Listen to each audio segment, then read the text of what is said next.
a teacher in schools and a lecturer here at the Institute of Education for nearly 20 years. I used to run the Citizenship PGC, and I still teach on that now, as well as working on master's courses. This session we're going to be exploring a range of themes, promoting FBV, lots of acronyms here, SMSC, Prevent. I'll come to all of those in time, so please don't worry if those are just meaningless letters at the moment. Before we start, I want to point out that this area, this idea that schools promote British values and that teachers have a regard to prevent, to stop students being drawn into terrorism, these are controversial issues that they're debated in society. They're also sensitive because to an extent they involve issues about identity. So I'm just warning you as a listener here that we may touch on sensitive themes. It's also an area where there is legitimate room for discussion and difference. So if you do disagree with me, if you think I've got things wrong, please email me, contact me. It's important in education as well that we are able to discuss contentious issues and sensitive issues. But to do that, it does require certain behaviours on part of the teachers. You know, I've got to be the sort of teacher that is okay of having their opinions challenged. I've got to model good, rational discourse. And if you're a student as well, you expect certain respectful behaviour as well. So let's work within those confines. Please, if you disagree, I will not be offended, but just email me and we can talk through it. I'm here to learn as well, and I often do learn when I give this lecture. I'll get really interesting insights because many of you were students in schools when the requirement to promote fundamental British values and the Prevent agenda came into school. So you will have experienced this as students, which is something that I never did as well. It gets quite philosophical today. And there's big questions. You know, what is education about? You know, what are we doing here? Why are we doing this, miss? And it's quite a difficult question to answer that. And philosophers debate about what the actual purpose and aims of education is. Why do we have an education system? Is it to get people to university, to create a better society, to help individuals flourish? Is it to create a certain kind of national society as well? And I'm not going to say there's a right wrong answer. It could be that all of those are the aims of education. The national curriculum, and education is more than just the national curriculum, has specific aims. These have changed over time, but they've gone back to the 2002 ones since 2014. And they're expressed in quite simple language. One is to promote opportunities for all pupils to learn and achieve. So that's the sort of learning subjects and so on side of it. But there's a whole other side, which is to promote pupils' spiritual, moral, social, cultural development and prepare them for the opportunities, responsibilities and experience of life. So there's something about helping people grow spiritually, morally, socially and culturally. And if you look at those letters there, I'll just highlight the beginning of those. You get spiritual, moral, social, cultural. And that becomes one of the acronyms that we'll look at today a bit, which is SMSC. And it's a feature, so when schools are inspected by Ofsted, they're inspected on the standards, the attainment, the teaching of the curriculum, but they're also inspected on the extent to which they promote SMSC, and schools can be graded as inadequate if they don't sufficiently promote SMSC. And it's difficult to know what that is. So spiritual doesn't just mean religious. It means a sort of sense of wonder, sort of a philosophical inquiry into the world as well. It doesn't just mean religious. And if you want more detail on that, you know, just search those terms and there's some really good resources about what they mean as well. Yeah, I mean, sometimes I think these are intentional. I just want to introduce you to a philosophical debate here that's slightly a sideline here, but so, you know, we could really emphasize the learning and achieving. Get your GCSEs, get high GCSEs, get your A-levels. Or we could, as a school, promote more about their spirituality and their social and their cultural development. They could go together, they can be in tension. The philosopher and Australian Halliday, he argues that schools have these sort of two functions. One is a screening function, which is about hurdles. You know, you've got to get a certain amount of GCSEs to do A-levels or to do other qualifications, and then you might go to university, then that can give you the better paid job. So it has a role of screening, you get certificates. But it also has a development function about helping people become autonomous and have a good life. It has a development. And the difficulty is the more we emphasize the screening, perhaps we do so at the detriment of the others. You know, what about those students that don't get good GCSEs, that fall at, if you like, the hurdles that we put in the way, that don't get screened or get screened out? Have schools really helped them flourish, promoted their cultural and social development, or have they crushed them, constantly told you're a failure? I don't know. I'm only throwing that out there, and there's a tension that you will feel as teachers between that we live in this kind of high stakes education world that sometimes goes against the developmental function. Okay, before we get started, I just want to say that there is no clear truth on these whole questions of SMSC, prevent, and fundamental British values. There are a range of different opinions and lenses by which we could explore them. And just to show you that, I'm just going to look at this picture now and have a quick think. What is happening in that picture? What do you think is happening there? Perhaps if you were to explain it to someone else, what would you explain it as? Well, initially, you might use language. You'd use the language of football. You might have worked out there's a football in the picture, that this is a football. So you talk about perhaps fouls, diving, goals, penalties. Okay, but perhaps you're explaining it to someone who doesn't know anything about football. They've not grown up in a football culture. So you'd have to talk about sport. Probably this is kind of activity, competition, nationality. Now I want you to imagine you're explaining to someone who doesn't even know about sport, perhaps an alien or something that doesn't even know that this could be a kind of ritualized dance. They're watching it from space and they've got no idea what's going on. I don't know what. I mean, you'd have to sort of talk about play, maybe about leisure versus work, or maybe about even class you could talk about. You'd have to use quite big concepts to try and explain what's going on. And when we get to that level, there's no correct way. There's just different lenses. And I'm going to say that now, that, my lecture today, I'm going to bring various lenses, but I'm not going to say this is the absolute truth. You might say, no, this is really about, FBV is really about this, or it's about that. And you'll bring perhaps a different sociological or psychological lens, or a political lens. Okay. Because that's my favourite footballer, Thierry Henry, and many of you are thinking, oh, he's just diving, he's a cheat. This is what happened a second before. Look. Carvalho is fouling him. There we are. He is no cheat. Well, actually, he was a bit of a cheat. Okay, so with all of that in mind, these are the lenses that I'm going to look at FBV. I will be talking about SMSC and Prevent as well, but largely focusing on FBV. So I'm going to do sort of a history, how it came about, then raise the question about should schools promote values at all, consider whether this is indoctrination, deal with the question about whether these are British values, ask whether we need, is there a role for this, and lastly think about how could we actually do it. So on this first one, how did the requirement come about? Now I want to set this in context because this isn't party political. The call for schools to teach values, to teach common or public values, is not new. So this is Roy Hattersley in the 1960s, a Labour politician. At the time he was the Shadow Education Secretary. In the 50s and 60s there were phases of immigration with Windrush and so on, from often from Commonwealth countries.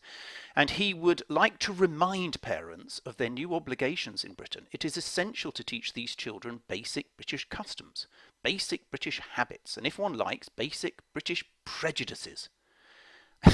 It's a mind-boggling quote there, but this idea again that perhaps education, it had an explicit policy in the 1960s about assimilation, that you have an increasingly diverse population, so you have to assimilate them into a single sort of national culture. Now that's considered highly problematic there, but I just want to point out this idea that schools promote a common set of values is not a new, and it's not particularly party political, nor is it related just to the UK. So here's the Canadian politician Will Kimlicka, who's got a really interesting framework here from a political philosophy perspective. He says that all nations, particularly diverse nations, undergo different changes. So they'll have times in their period in their nation where nation building policies are called for, common language, military service, education. And then there'll be times when minority rights claims, diverse claims, are felt more strongly. Religious exemption, perhaps calls for federalism like we're having in the UK. Scotland and perhaps Wales and Northern Ireland may eventually go different ways. And we have greater calls for multiculturalism. And that's a kind of a cycle that goes on in many countries between sort of some calls for nation building and some calls for minority right claims. So someone like Kimlicka would use this framework to say, well, fundamental British values is about nation building. It's about perhaps assimilation. Okay. So I want to get some balance. This is Margaret Thatcher. This was her speech on the eve, the Conservative Party conference speech, 1987, and it heralded the arrival of the national curriculum in 1988. And this is words from her speech. And in the inner cities where youngsters must have a decent education if they're to have a better future, that opportunity is all too often snatched from them by hard left education authorities and extremist teachers. And children who need to be able to count and multiply are learning anti-racist mathematics, whatever they may be. Children who need to be able to express themselves in clear English are being taught political slogans. Children who need to be taught to respect traditional moral values are being taught that they have inalienable right to be gay. Which, of course, children do have an inalienable right to be gay. So times have changed enormously. I don't want to say that they're all issues to do with sexuality are now solved. They're not. There's still big problems in society, but society has changed quite a lot there. But here we see a couple of themes that I'll pick up on. We see a call for common values. We see a slight concern that teachers may be biased as well. Let's move forward a little bit, because the story of FBV is and Prevent is linked with terrorism. So this is in 7/7 in 2005. This is a bus, one of the terrorist attacks, and there was a range of them on the tubes. This was the bus that was destroyed not far from the Institute of Education. And there was a big sort of questioning by various politicians and sociologists and various others about perhaps multiculturalism at the time, and these were called homegrown terrorists, people that were born and raised in Britain and sort of bombing Britain. So this is Jack Straw, the Labour politician, who says we have to be clear about what it means to be British, what it means to be part of this nation of nations, to be resolute, make the point that what comes with this is a set of values. Yes, there's room for multiple identities, but these have to be accepted alongside an agreement that none of these identities can take precedence over the core democratic values of freedom, fairness, tolerance, and plurality that define what it means to be British. So again, this is a Labour politician. I don't want to make this a party political point.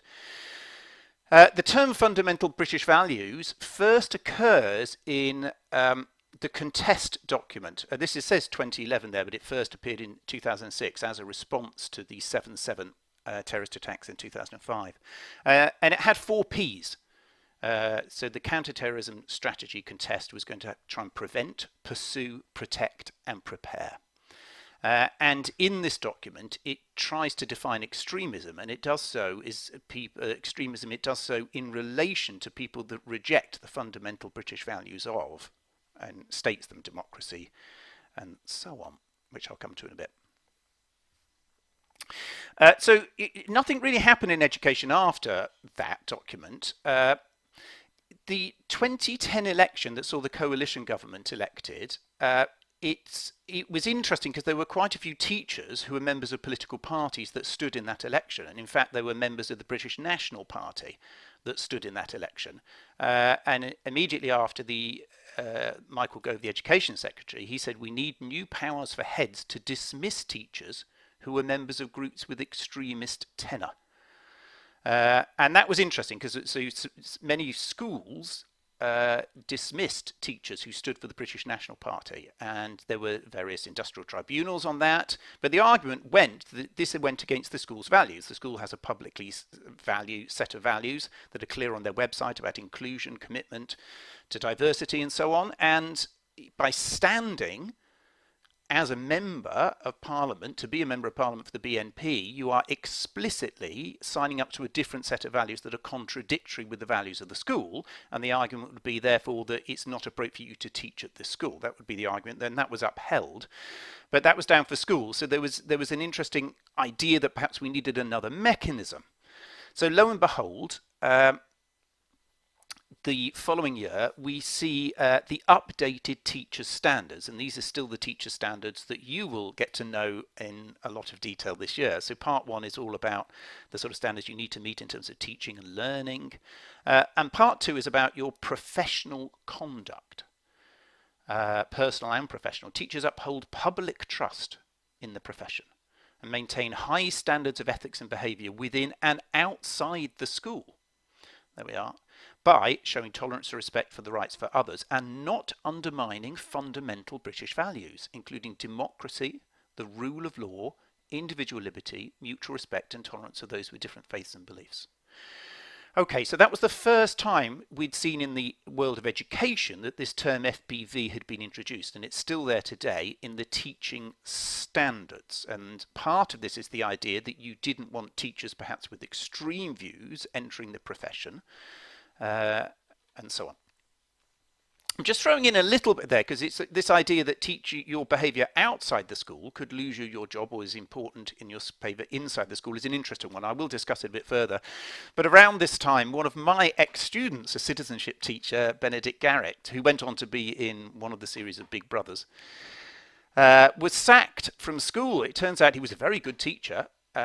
He was living another life as a stripper and had previously been a porn star. And some students had found his stripper profile. I forgot the name of it. And it sort of went around school and the school laid him off. And eventually it went to the General Teaching Council, who found him guilty, as I said, of unprofessional conduct, but he said he could resume his career. He didn't lose the possibility of being teaching. But he personally said, I haven't done anything wrong. I can't see anything against it. I don't think I've done anything that goes against my values. I've worked incredibly hard as a teacher. What a teacher does in their life outside that work is up to them. Now, this is slightly separate because I think this is a much more philosophically challenging, this. He even argued it made him a better PSHE teacher, but his experiences. But we've got this idea now in the teaching standards that your behaviour outside school will perhaps impact your work in school.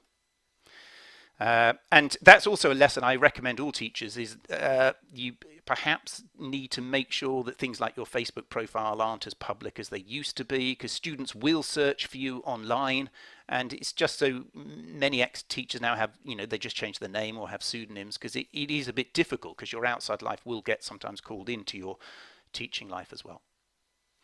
So I'm going to move forward a few years now. So that was 2011 to 2013-14 and the so-called Trojan horse affair. So it's been written about a lot and it's very murky and I'm not even sure what went on.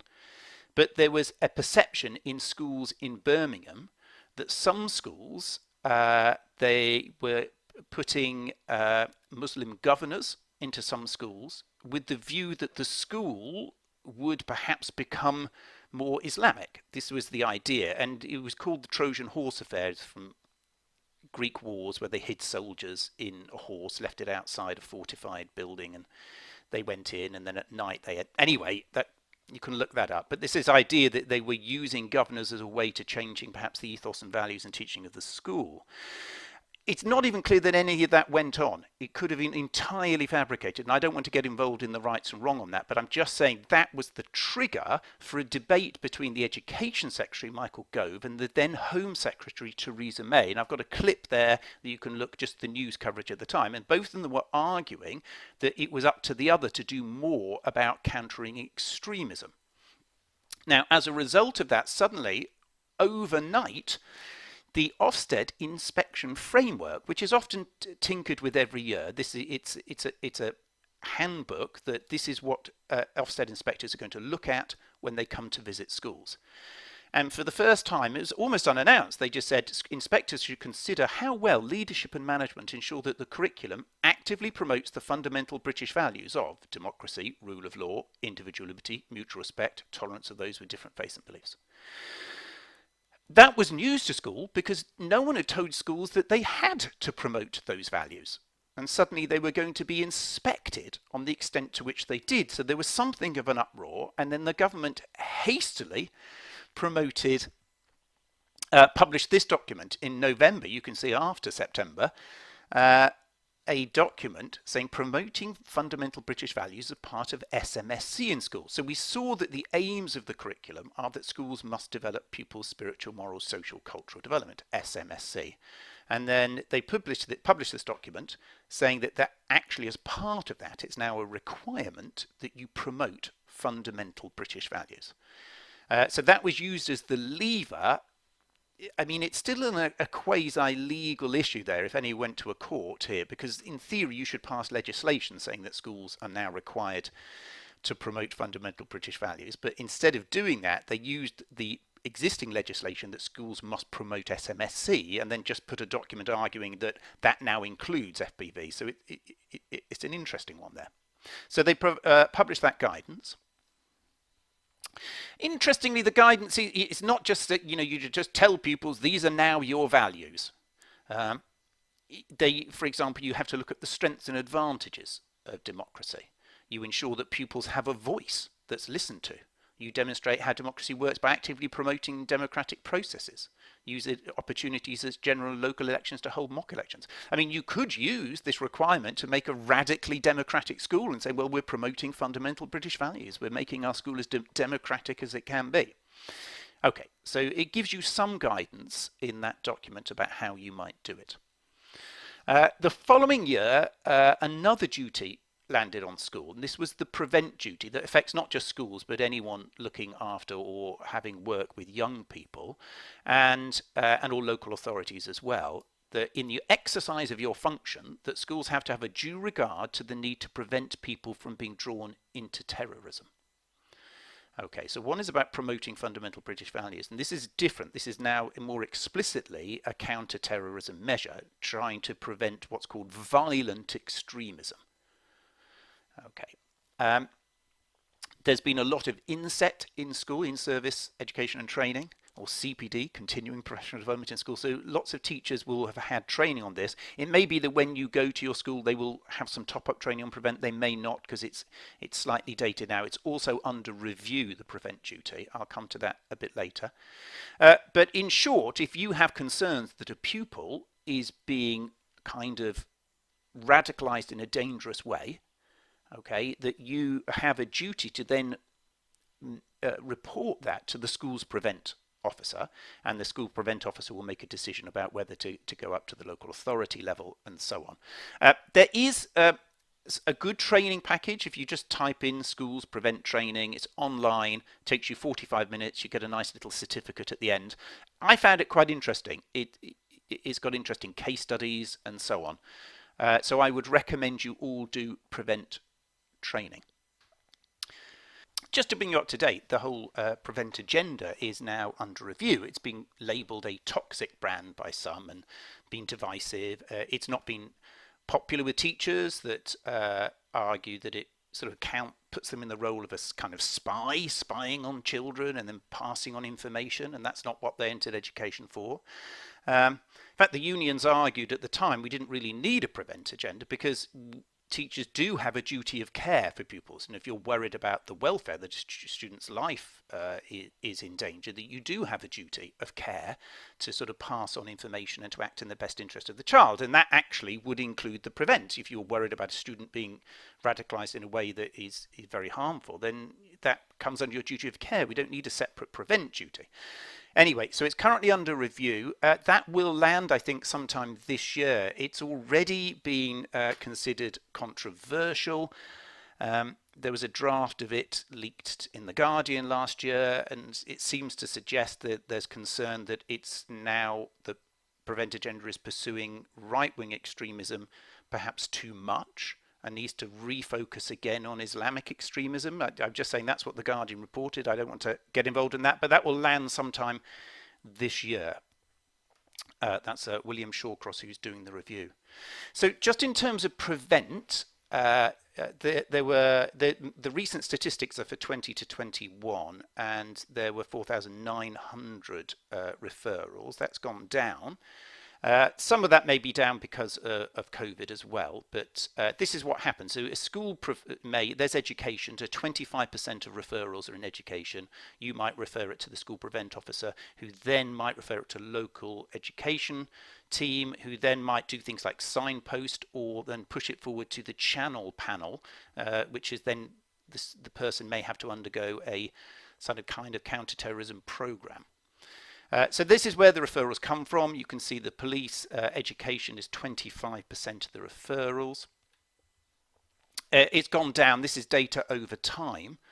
So it's gone down considerably, the number of referrals, and it also by type. So if you look at, to begin with, we had Islamist radicalization was the largest, 5,000 referrals, but that's gone right down. And if you look, it's now underneath extreme right-wing radicalization. What's grown also as well is this mixed, unstable, or unclear ideology. That's grown. And that can be where people perhaps are conspiracy theories infuse different ideas together. They might perhaps be inspired by shootings in America. It could be people are perhaps part of something called the incel movement, involuntary celibate. And it's not quite clear what it is, but they're becoming a danger. They're possibly going to commit some kind of act that's dangerous, but it's not quite clear. It could be a fused ideology. Okay, so that has grown. The vast majority, 90-something% of the referrals are for males. Okay, so that's bringing you up to date with how things came about. Fundamental British values, they're now part of SMSC, and then subsequently the Prevent agenda, which is different, but they both have a similar architecture, and they came from countering extremism. Now, should schools be promoting values in the first place? I mean, you're here to the Institute of Education, you're learning to be teachers, and you're going to be teaching subject knowledge. I mean, surely I'm teaching maths. It's not my job to promote values, is it?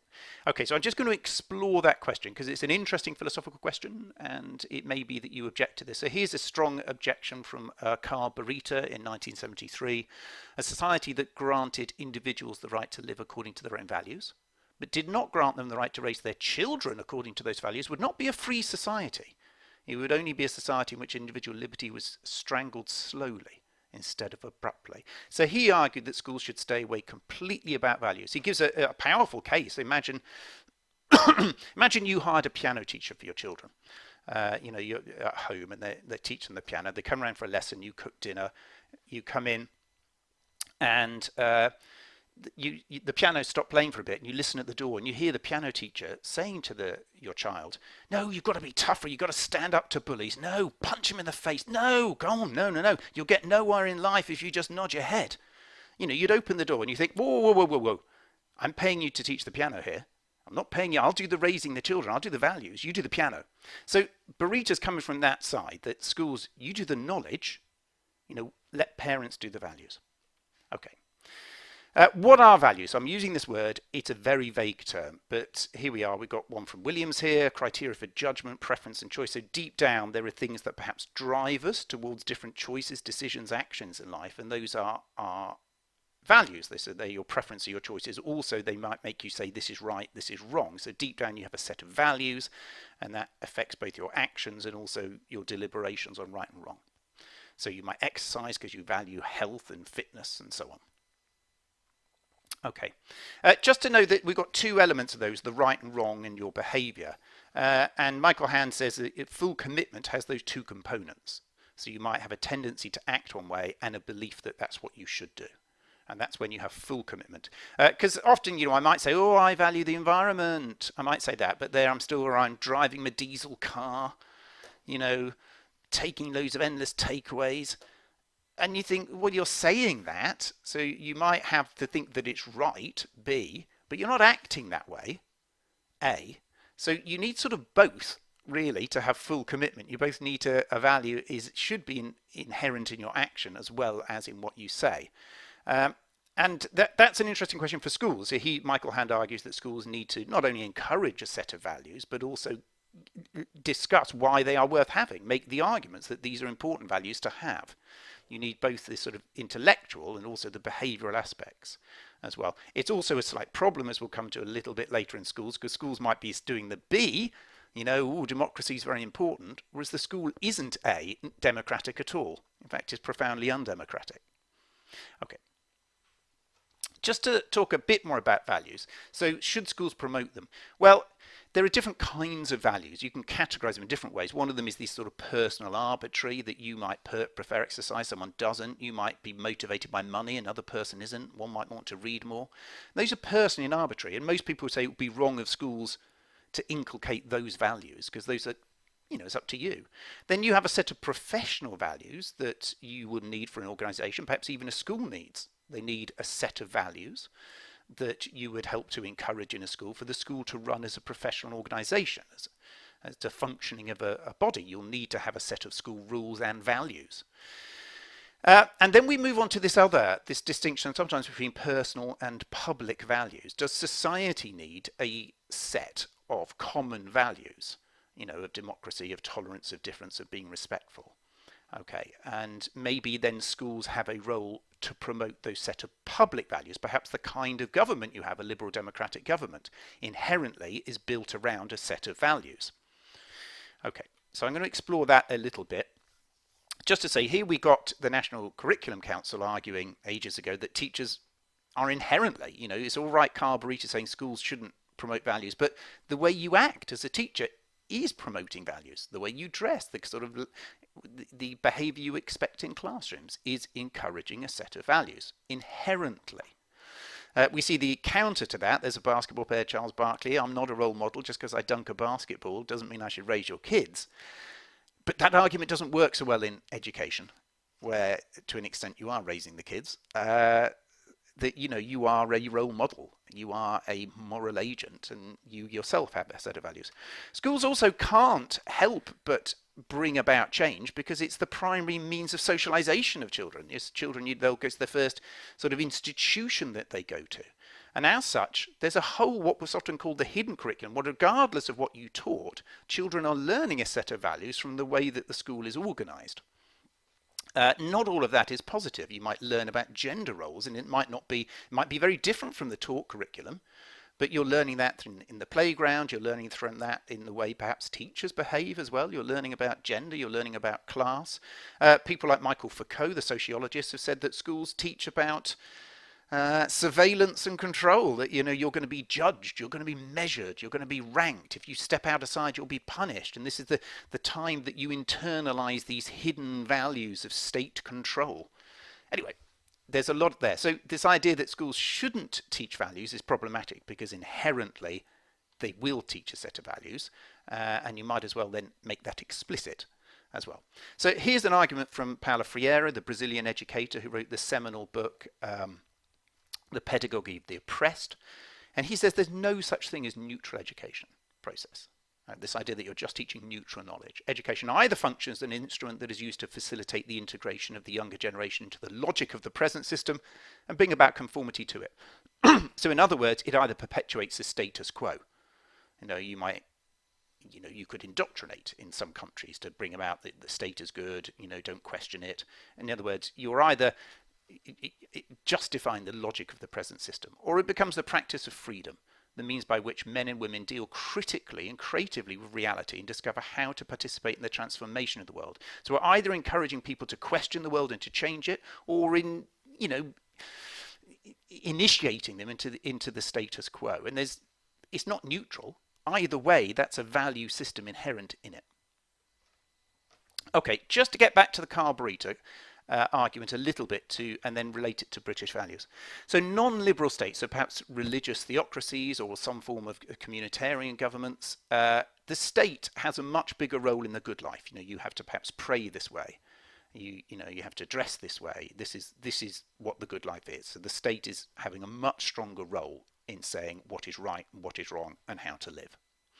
Now, liberalism is founded on the idea that it's up to the individual to pursue their own good life. So that is one of the fundamental tenets of liberalism, is that you pursue what you want, I'll pursue what you like, as long as we don't harm each other, that's fine.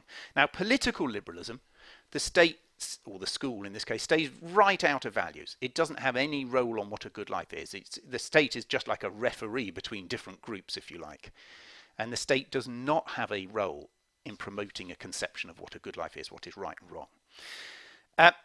That's where Carl Burita is coming from. He's a political liberal, but there are different forms of liberalism. So a different one is comprehensive liberalism. And this holds that the state has a role in promoting autonomy and freedom. In other words, the very values that enable liberalism. So not only should you pursue your good life, but the state is saying it's important that you have your own individuality and your own freedom, and you can pursue the good life. And in which case, if you're a comprehensive liberal, you won't have as much problem with the state promoting a set of values.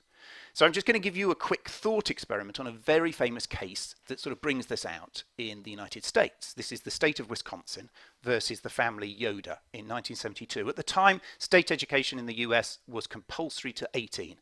And this involves the Amish community, which is a version of Christianity that rejects many aspects of modern life. So they wear very traditional clothing, they don't have TVs, they don't use cars, they don't use modern technology, and they live sort of a 16th, 15th century kind of life in rural communities and very tight-knit communities. That's the Amish community.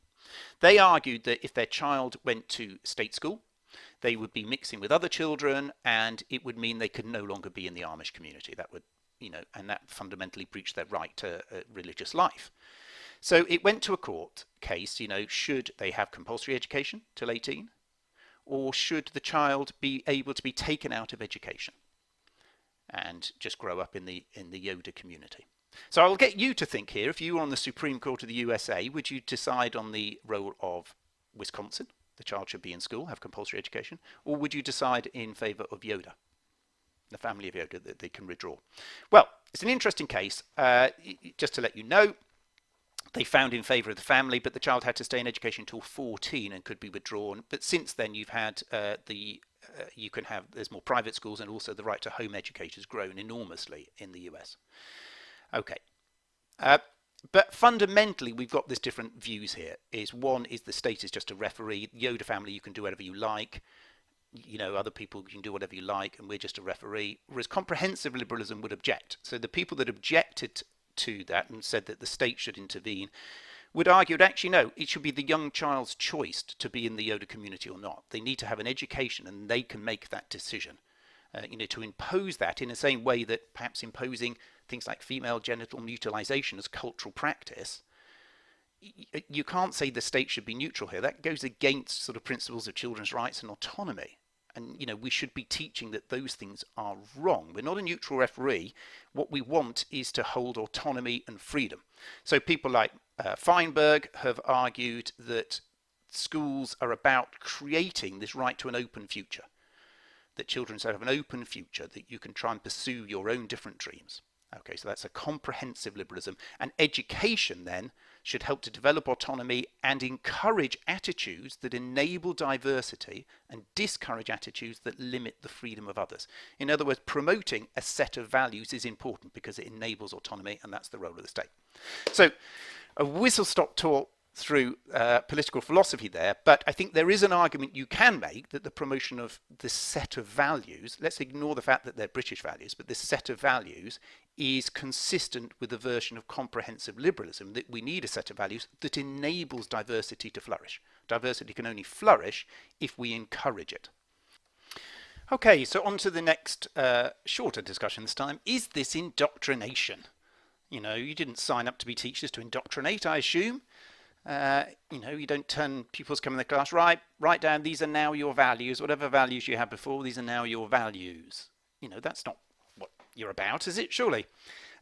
Well, okay, so let's consider, first of all, let's get some definitions, and again, it's a disputed term. There's a couple of them. So to teach something as true when it is not known to be true would be to indoctrinate. We don't know it's true, but you're teaching it as true, it's indoctrination. To bring about beliefs by non-rational means. So you're not using reason, you're using, perhaps emotions or whatever. You're just trying to bring about beliefs.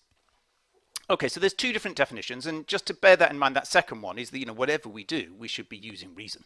We shouldn't try to non-rationally tell people that these are your values. You might want to argue for the importance of fundamental British values rather than just state them. Okay, this gets us back to something quite foundational about teaching that's worth reflecting here on. So a lot of teaching is something called directive. 2 and 2 is 4. A pupil says 5, you say, no, you're wrong. No, the answer is 4. In other words, you direct them to the correct answer. It's because it's not a controversial issue. We know the answer. There's academic agreement that 2 and 2 is 4. Rational agreement. So if a pupil says something different, you direct them. Okay, it's a closed issue, it's not an open issue. Whereas if we were discussing in a class whether there's an afterlife, and the teacher says, right, get your books out now, write down, there's no afterlife, you rot, you die. Okay, so write that down, repeat after me. Anyway, that would be wrong. It would be wrong to teach that directively. You shouldn't be directing them to an answer there. You might give your opinion. That's fine. I mean, there's issues around that, but you might well give your opinion. You're perfectly legally entitled to give your opinion, but you shouldn't be directing them to one answer. It should be taught as a genuinely open question to which we don't know the answer. Okay, and in your teaching there should be non-directive. Now, often this is intuitive. You know as a teacher, you shouldn't be just telling people that Brexit was a mistake. Everyone write down it was you shouldn't be doing that. It would be wrong. Okay, and there is guidance on this. So it's quite intuitive. Now, the question then is that, directive teaching is when we know something is true. Okay, we should teach it as true, but we shouldn't be teaching as true if we don't know them to be true. That would be to indoctrinate. So the question is, well, first of all, I'll get you to do a quick thought. So pause the video, have a right old think about this. You're a teacher in a class. Do you teach these as true, or do you teach these as non-directively, as open? In other words, do you direct them to an answer, or do you keep it, actually, there's disagreement here, I'm not going to direct you. So have a quick think on those. Okay. Hopefully, if you had a think, thank you for that. The answer isn't easy, and there's a whole rich philosophical literature on this. I'm happy to point you on the definition of a controversial issue. I'm going to give you some guidance on this, because actually the dichotomy is just between teaching it as closed and known and open and completely hands-off is perhaps a false dichotomy, and then maybe we need another concept, which I'll come to in a second. But the question then, you've done that activity with those statements. What about these statements here? Should we be teaching these as just good and true? It's true that democracy is the best form of government. Should we be teaching it's true that individuals should be free? And that's where the indoctrination comes in, is that, hang on, if these are disputed concepts, democracy is slightly flawed, isn't it, in many ways? You end up with the oppression of minority, you end up with the tyranny of the majority. I don't want to just say it's true. Now, luckily, there's something in between. So this is a concept from Warnock and Spencer called soft directive, where, evidence might point. I mean, global warming is an interesting one. 30 years ago, we didn't really know about it. You wouldn't have taught it. But like 15 years ago, you would probably direct them, well, the evidence is pointing this way.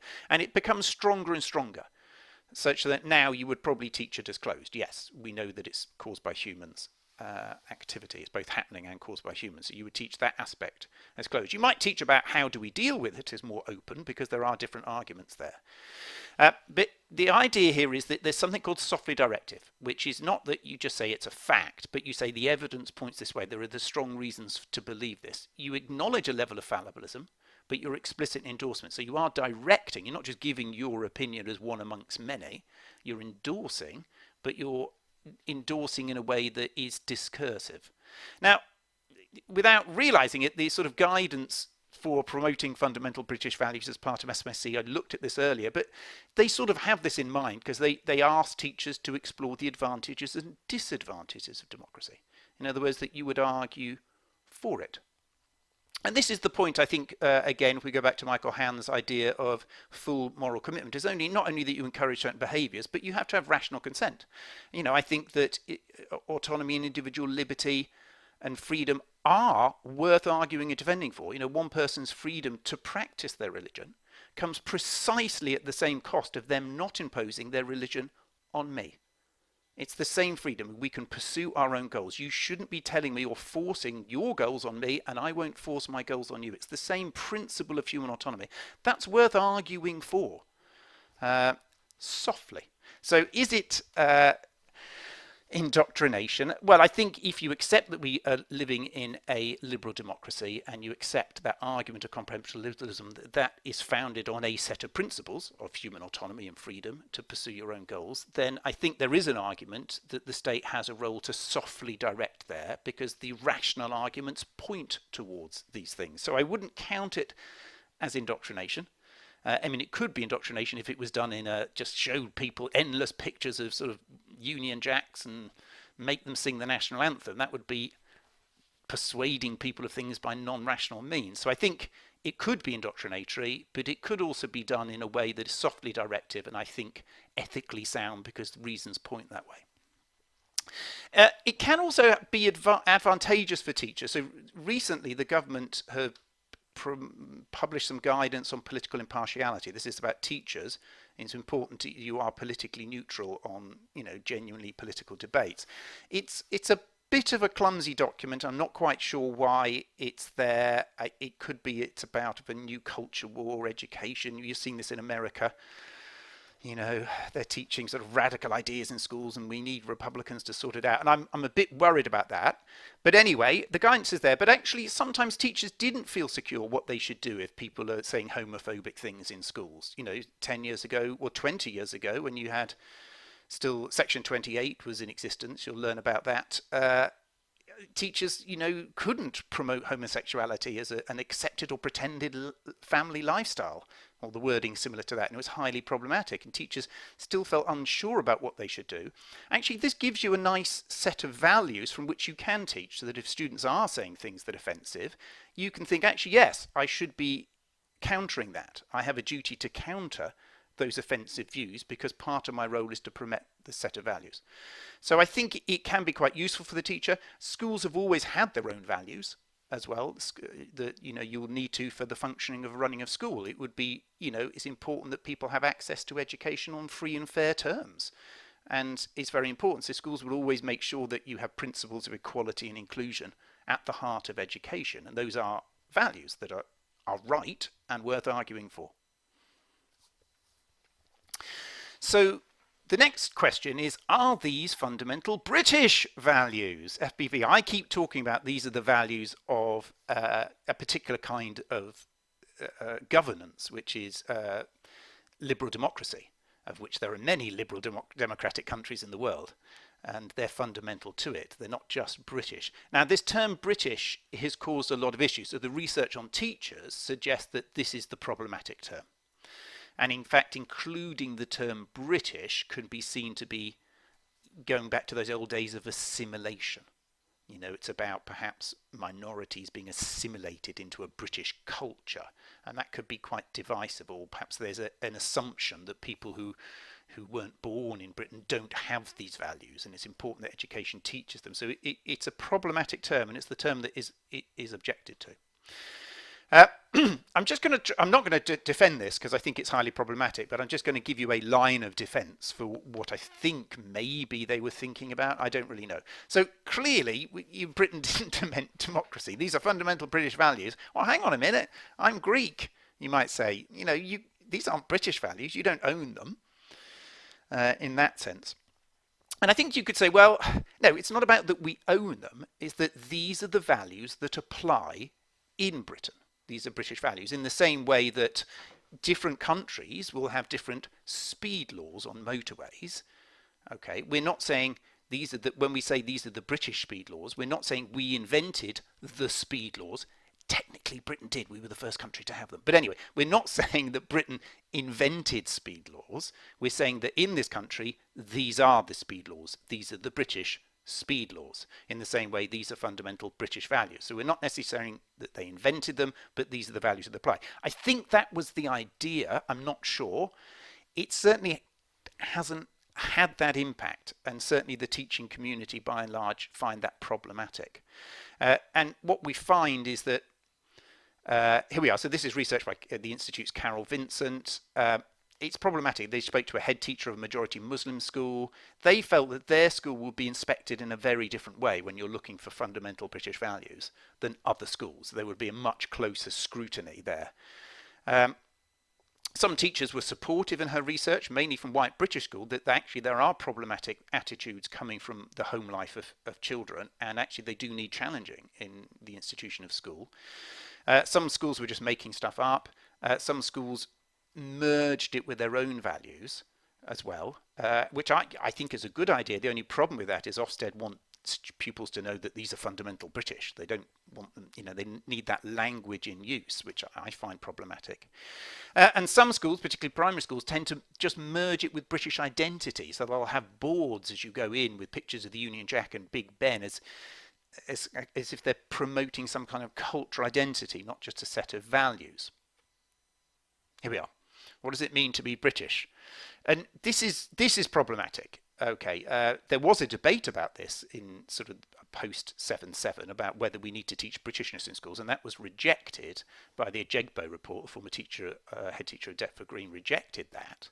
But it resurfaced a bit in the British values, and some were then interpreting that along these cultural lines of assimilation. And I think this is highly problematic.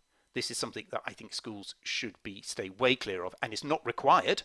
When you're promoting a set of values, not required to promote a cultural set of Britishness, not that that even exists. It's also divisive as well. Here we are. So this is Farid Panchwani, formerly of the Institute of Education. He's argued that the term British stole the limelight. I mean, that's what people, if you talk about liberal values, then it may have a lot more support that schools should be promoting these liberal democratic values. But the term British, and it tends to, initially, because it came from counter-terrorism, the wording, it seems to suggest that Britain has these values. Perhaps people who are Islamic don't have these values. And he argues, but they largely overlap. They are the same values, but it's not set up that way. He also notes the hypocrisy of a government teaching values. That's yes, with the Boris Johnson recently resigning, I can see the hypocrisy there. This is a quote from a teacher that he interviewed as part of his research. As a Muslim, this is a Muslim teacher, I am both suspected of extremism by the state and expected to be a guardian against it. This is contradictory. So it places people in very difficult positions in relation to their identity. Teachers were concerned less that FPVs conflict with Islam and more that they were being used to alienate further Muslim youth. So it can be seen as a group of people that perhaps feel victimized. Some people might see this as just another way of perhaps alienating them, as dividing people and saying you're not like us, you need us, being the British, and you don't have these values. It can be used problematically into sort of us and them language. Okay, so that's the term British. They're not British. They are liberal political values, but they may apply in Britain. And as we saw, I just wanted to make the point as well, as we saw from the quote from Thatcher, this idea that they're fundamental to Britain is problematic, because Britain hasn't and still isn't necessarily a place that respects tolerance and difference. Maybe it aspires that way, but you can see that people like Alan Turing, the great British war hero, was chemically castrated for being homosexual. That's were the fundamental British values in play there? No, they weren't. So this idea that somehow fundamental to the blood and soil of these values is a nonsense. So the term fundamental, I didn't deal with that, is also problematic, not just the term British. Okay, so on to question 5. So far we looked about theoretical justifications. Is this the role of schools? But now I'm going to just a different angle. Do we actually need fundamental British values? Is there a perhaps social need for schools to do this, to promote a set of values? I'm going to argue that to an extent there is. I mean, ignoring the terms fundamental and British, but a set of values. So we can see indicators to suggest that extremism is increasing. It's hard to measure, and I'll come to that in a bit. But we also know that perpetrators of hate crimes are young people. For example, of the particular hate crime of Islamophobic hate crime, some research suggests that the most common age range, not the majority it's spread, was actually young people, 13 to 18. So it's people in school who are committing hate crimes, as well as the general population as well. So it's not just thinking about it for later in life. This is things that may be happening now. So this is the latest hate crime statistics published by the government. We can see a large increase in hate crimes. Now, that's not necessarily to say that hate crimes are increasing, but the recorded number is, and to some extent that's a sign of a society where we increasingly mark things as hate crimes and people are willing to report them, because other societies don't mark such things as, say, homophobic hate crimes as hate crimes at all. So we do mark it and we do encourage people to do it, but it looks as if there may be an issue with increasing statistics. This is just a report from a while ago that I mentioned. The largest group of perpetrators there of anti-Muslim hate crime was 13 to 18-year-olds. I should also mention that overall the largest amount of hate crime is based on ethnicity and race. After that it's based on sexual orientation. That's what we're finding in the government's own statistics. So I think that there is a problem in society with hateful language, hateful speech, violent hatred. Okay, so there's an issue. Um, At the moment, the prevent agenda itself is really targeted at violent extremism, in other words, terrorist acts, which are extremely rare. And this is Sarah Khan, who is the lead commissioner for countering extremism. She's been critical of the prevent agenda itself, saying it's problematic. And she says, actually, what we need to do is challenge not, having this whole idea of trying to have a safety net to stop the one or two individuals that may go on to commit acts of violent extremism is wrong. What we need to do is challenge hateful extremism, which is more common, people committing hate crimes. That's what we need. And I think there may be a role here for a set of values, let's not call them fundamental British, which, puts the emphasis on individual liberties, on mutual respect, acknowledging autonomy and tolerance of those with different faiths and beliefs. These are liberal values that enable people to live different lives, not imposing one view on another. And there's an interesting question there for Mela. A while ago, does promoting FBV, the actual values, support or undermine Britain as a multicultural country? I mean, to be a multicultural country, you do have to have a set of liberal values that enable people to have difference. You have to have respect for difference. It's exactly what the FBV state. But of course, calling them FB, fundamental British, could be problematic because it seems to not be promoting a multiculturalism. Okay, so I would argue that there is a need for schools to address hate. And I think we have a role here to challenge hate. The difficulty is the prevent agenda may be getting in the way of that. We don't really have statistics on this, but here this is Farrad again arguing that the government's promotion of British values, the prevent agenda, the use of Ofsted to monitor these is having the effect of closing down space for such discussion. And many school staff are now unwilling to allow discussion in the classroom for fear of consequences. And if you're a student that perhaps are toying with extreme views, previously maybe you would say them and perhaps other fellow pupils would close you down, but now you might be worried about getting a referral. So maybe you won't say them. So perhaps sometimes the prevent agenda may be, and again, there isn't empirical literature for this, but may be inhibiting the very sorts of discussions that we want to happen in school where we can challenge difficult and dangerous views. Okay, on to the last session. How do we actually do this? Well, it's not just your job. I mean, there'll be a whole school policy on this, but as a teacher, I think you do have control. You have control over your classroom, the kind of rules that are established in the classroom as well. And that's what I'm going to talk about in the final section. First of all, I want to say that there's a massive tension, I've raised this before, between saying things and what you actually do. Values should be inculcated in both the consent that something is right and a tendency to act. But here we have this complete contradiction between the two, where you've got a teacher saying, yeah, democracy is great. Shh, these are my rules. It's my classroom. So you're saying democracy is great, but we're not living it as schools. Freedom of teachers, fab. Shut up and listen. Diversity is great, though our curriculum doesn't reflect this. Let's look at another white British author. Fairness is important. Right, that's a whole class detention now. Just to point out that they're always unfair. And children pick up on this. Prejudice is wrong. And then as soon as you go to the staff room, say, watch out for that John Year 9F. He's a piece of work. So there's a real tension a little bit in schools as institutions. And I think sometimes you've got to try and work through these a little bit yourself and try and smooth them out. Now, some of that, one thing you can do is think about the classroom, because those fundamental British values, respect for difference, they're sort of procedural values. It's not having a line on a particular issue. You're not saying that we should bring back capital punishment or not. You're not taking a line on political issues. You're just saying that we should be democratic. We should vote things and listen to each other. We should respect difference. They're ways we proceed as a society, sometimes called procedural values, not substantive values.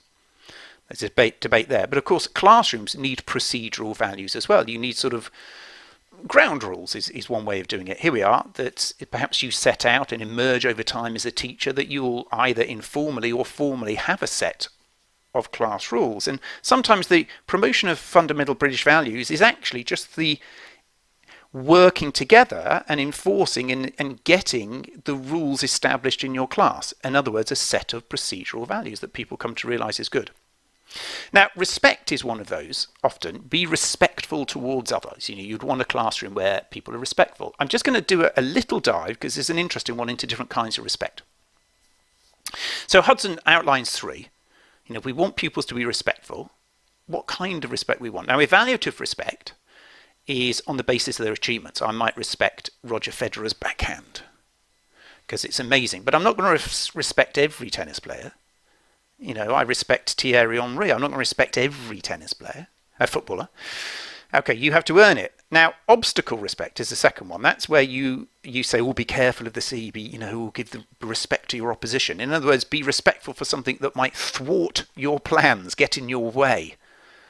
Okay, that's another kind of respect. But once again, not everything gets obstacle respect. Not everything gets evaluative respect. And lastly, there's institutional respect, respect given to you perhaps as a teacher in the role of your teacher. Now, they're interesting. These merge. Like as a teacher, hopefully you would want to have evaluative respect. They want people to think you're a good teacher. But some teachers can't necessarily get that, so they might go for obstacle respect. If you mess with me, you're going to be in detention. So they get the kids to respect them as an obstacle. Of course, you would hope to get a certain level of institutional respect just in virtue of the role of the teacher, to have a certain level of respect. Pupils themselves, there used to be sort of respect me culture, and again, sometimes that's confusing. They want to be evaluated as an amazing person, whereas they're going to get that by being threatening people. You're going to respect me as an obstacle. Okay, just I give you a little thought. Have a think here. I've got A, B, and C. See if you can match those with 1, 2, and 3. Which is which? So pause the video, have a little go. Okay, hopefully that wasn't too hard. The problem we've got actually is none of these are the kind of respect that we would want necessarily as a universal respect in a classroom. You might want aspects of it, but you want a kind of universal respect. I'm just going to cut to the chase and say it amounts to this. You want to be respectful of people's sentience. You want to respect people's autonomy, their rights to speak and listen to each other and be listened to and have their own ideas. And you want to be respectful for cultural difference, that there will be different backgrounds of your students in the class, and people need to respect that. And those sort of underlie many of the class rules that we'll have. Listen to each other is respecting autonomy rights of others to speak. Don't say hurtful things is respecting sentience right, and also respect for cultural difference. So those underlie many of the rules we have as a classroom, and of course they're quite similar to many of the fundamental British values, which is respecting democracy, freedom of speech, individual liberty, mutual respect for the cultural difference as well, respect for those with different faiths and beliefs. Okay, so one way you would encourage FBV is by having a classroom that itself has these as procedural values. I just want to think through a last little bit, and this won't come up a lot, is just to say perhaps you might challenge speech acts in the classroom. If someone says something that is problematic and goes against FBV, but goes against your rules in the classroom as well, how might you deal with that? How might you challenge that? I'm just going to talk through and leave you some questions which we might later on in the course come back to, and I'll give my thoughts on them as well. So quickly, freedom of speech in the classroom. Generally you want a classroom where you allow different speech, you allow different ideas, but there'll be moments where people say things that perhaps are offensive, and you wouldn't allow that. There's an interesting paper by Eamon Callan on this called When to Shut Students Up. Civility, that's kind of politeness, silencing and free speech. It's an interesting one. He's writing largely about universities, but he has a couple of interesting concepts. One is civility regime. These are the unwritten rules, the norms that distinguish between respectful and disrespectful conduct in a given setting and what sanctions apply. They're often not written, but they will apply everywhere. If you're in a workplace, there will be a civility regime. It may be written down about when you might cross the line, and you might get sort of formal punishments within a work environment, but often they're informal. Like you might be having a nice dinner party there, and then if someone starts spouting racist or homophobic nonsense at your dinner party, you might ask them to leave your house. You say, I'm going to stop you there, I don't want to listen to this. In other words, you have a civility regime, whether it's formally written or not. Now, it's an interesting way of thinking about it. Each classroom will have its own civility regime. There'll be things that might be said in one classroom that couldn't be said in another. And some of learning to teach is working out your civility regime for your classroom. Not that they all have to be exactly the same. He considers a couple of cases. He's looking about issues of racism. He says there's an easy case, and this is where a black pupil in a class asks a question. The pupil does not impress a white student who comments, "That's what you get with affirmative action." Affirmative action is policies to encourage greater representation at universities or other institutions. So you might allow students from underrepresented groups of different kinds to get into a university with slightly lower grades than other people. So here you've got a white student thinking there was a stupid question and saying that's what you get with affirmative action, meaning sort of implying that the student shouldn't be on the course. Now, Cannon says that's very easy. You have to silence that, and that should have impact, and afterwards you have to speak to that student, because if you don't silence things like that, it's the black pupil that is silenced effectively in the class. You need to have the right to education on fair terms, and speech acts like that have powerful impact. He says there's a harder case, and this is where you are perhaps in a social studies class actually discussing the topic of affirmative action. A black pupil asks a question, is answered. A white pupil comments that black pupils who have benefited from affirmative action are academically weaker. They ask foolish questions and waste time for everyone. Cannon says, would you silence or not? Now, I would, because we're in schools and that's very different. But he's in a university and he's arguing that the danger is if you just silence, you then lose the opportunity to challenge odious opinion. And he argues that we need more intellectual candor, and that way you can challenge. Now, I'm going to disagree with him. He's mixing up two things here. He's mixing up, has the student crossed the line? I think the student has crossed the line. With, would you then allow discussion on that topic? Which I think maybe there is a case for, but you need to mark that that student has crossed the line. And I think it's different, particularly in a classroom. You've got to remember that in a school, students can't leave the room. In a university, they could walk out if it's intimidating. We always need to remember, if you want to have a discussion in the classroom, it's very hard for marginalised pupils to speak out. Okay, so there's a really interesting concept, which is identity capital. Like, some people, their identity, particularly, say, white, heterosexual people, it's much easier for them to speak about who they are and their background than it is perhaps for other people. They have perhaps a bit more identity capital. It can be hard, like, for example, if you don't have British status, perhaps you're a recent immigrant, it's very hard for you to speak out on issues about identity or even nationality because you don't have the same level of identity capital. Okay. There's also an asymmetry of speaking rights that the teacher can say, right, I've had enough, shh. Whereas the pupils can't really say, I know you might want to say, Jeremy, I've had enough of you now, please shut up. I will shut up soon. So I'm just going to give you a little activity to end. This is only my theory about when a teacher may silence. So imagine you're having a discussion perhaps in a form tutor, you might be discussing news events. Sometimes you may silence someone, often because it's not relevant. That's a very common one. A teacher might say, right, I'm going to stop you there because you need to get back. It's inappropriate what you're saying because it's not relevant in content. It could be that someone might say something, oh, Hamlet shit. And you think, oh, hang on a minute. Okay, you might not like Hamlet. Could you rephrase that in a polite form of words? So it could be that it might be relevant, but it's inappropriate.